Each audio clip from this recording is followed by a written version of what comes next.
Whoa, yep, press the button. Anyway, so yeah, I got some of these anti-Natalism arguments rolling around in my head. And I was thinking mostly about the population one. Like, it all seems kind of a sham. What's the perfect number of consciousnesses to exist?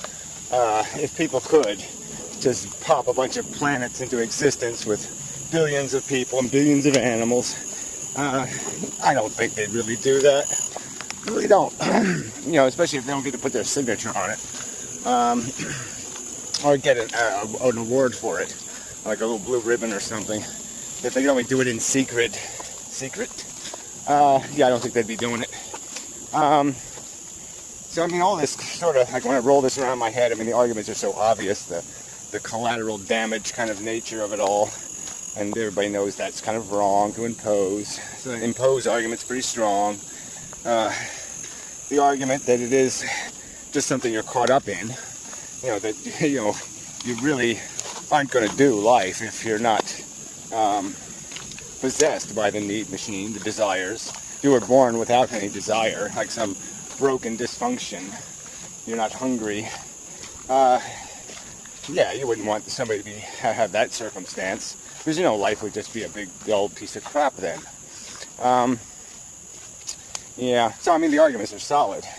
So what this all comes down to really is this idea that people need to procreate. They have some kind of genuine, real, respectable dependency or preference or, desire is a good word for it. And they take this hard offense at this idea that somebody like me would criticize or critique or offend their right to act on that or to have that because they want it. And I suppose some of that happens with the vegetarian argument. There are some people who just, even when you explain that you're not asking them to be vegetarian, you're just asking them to support the idea that human beings should migrate to these more efficient ways of living. There would be no harm for a person to be vegetarian. We know that. People can be perfectly happy and joyful in making that choice, and that there would likely be a very positive health benefit.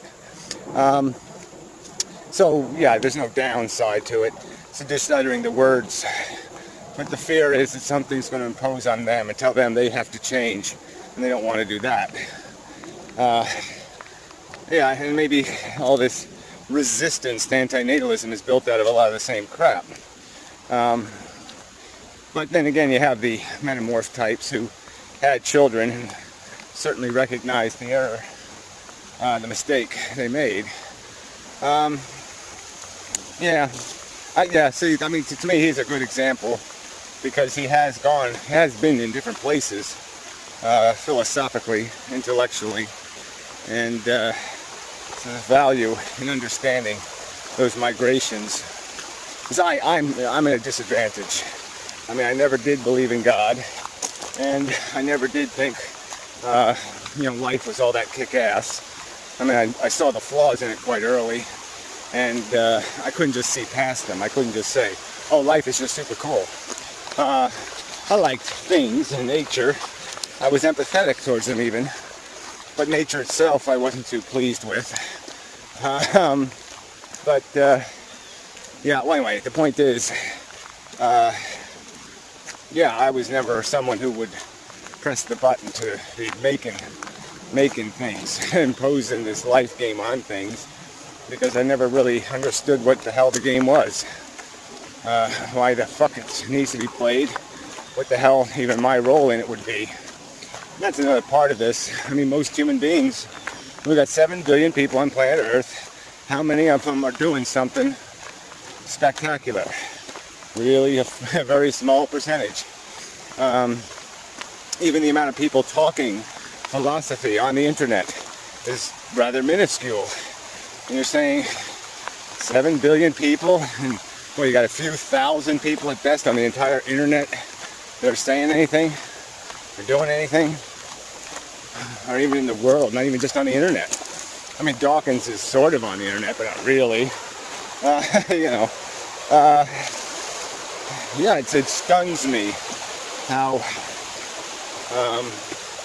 disconnected the human race is from any of that kind of personal, I mean, taking on the responsibility of thinking about what their life is rather than just being a life. They seem, I mean, sheeple is not an outrageous accusation. They do seem to be just herdable masses just waiting for someone to bark an order. And maybe that's part of the distinction here. Why I have a hard time understanding people is that I was never very compliant. You know, I was known for my unwillingness to do things for the magic reason of because I say so. Never cared for that one much. Yeah, it's troublesome because, you know, you got to work on this argument. You got to say, well, why can't you get intelligent people to concede the obvious, which is life is a preposterously bizarre, strange, maybe even interesting is a good word. Sure, go ahead. It's interesting. It makes your brow furrow and your eyes bulge a little when you look at it. But it's really not hard to see what's going on here. That this is just like a forest fire. This is a mechanism. This is fire, living fire burning. And you have to judge, was it really accomplishing anything? I mean, is it really doing anything? And the argument is you have this pile of collateral damage that you know exists. You know, this suffering thing and this hard, nasty, bad luck thing, or whatever you want to call it, misfortune. You got a big pile of that. And so there's a cause, there's a reason to say, to judge this thing and say, is it really doing anything? I mean, it's a spectacular fire, maybe you could say. Look at the huge flames. But come on. It's a fire, fuckers. You don't need it. The universe doesn't need it. It isn't going anywhere. Let it go. Be fair. You know, don't get caught up in your awe of the little crackly sounds and the heat and the you know, sparks and those sparkly sparks. So that's what's doing it. Little sparkly sparks. That's not good enough to justify this slop. But again, now I'm back to logical arguments. I don't think people are pervious to those, generally speaking. The sheeple type. They want authoritative, and logic isn't authoritative. Yeah, we don't do things, rational things, authoritatively. We do the irrational authoritatively. That's a whole other subject. Yeah, so I mean, they're just waiting for the public opinion polls, and they'll tell people what to think. You know, that's just the tragedy of this. They have to eke, they have to pick at it slow by slow little bit. I guess that's why we've transitioned, intellectually evolved so slowly past really stupid ideas like religion. I mean, why is it taking thousands of years to get past that babble? You know, it's because people they get glued to things, and it's the way they view the world. And it's not the way the world works. You know, you got to defend your ideas, and the authority of popularity isn't a defense. Popular opinion isn't evidence of anything, because the public has been wrong so many times. So anyway,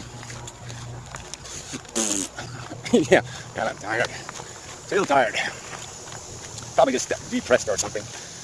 Got troubles with my nerve problems in my neck. Yeah. Anyway, my problem.